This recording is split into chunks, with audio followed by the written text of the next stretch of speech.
नाशकात महिलेला बिहार इथून थेट कुरिअरनं ट्रिपल तलाक पाठवण्यात आला। या प्रकरणी विवाहित महिलेनं दिलेल्या तक्रारीवरून तिच्या पतीसह सासू सासऱ्यांविरुद्ध पोलीस ठाण्यात गुन्हा दाखल केला।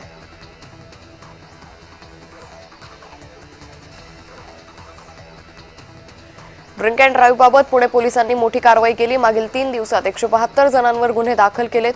मद्यपान करून वाहन चालवणाऱ्यांवर पुणे पोलिसांनी कारवाईचा बडगा उगारलाय।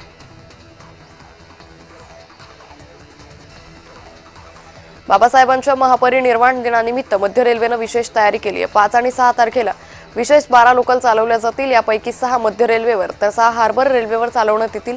सोबतच 15 विशेष अनारक्षित एक्सप्रेस चालवल्या जातील।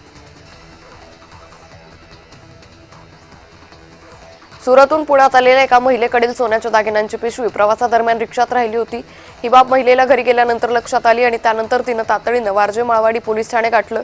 यानंतर वरिष्ठ पोलीस अधिकारी विश्वजित काईंगडे आणि टीमनं तातडीनं महिलेनं प्रवास केलेल्या वारजे ते नवलेपूल मार्गावरील सीसीटीव्ही फुटेज तपासून रिक्षा चालकाचा शोध घेतला।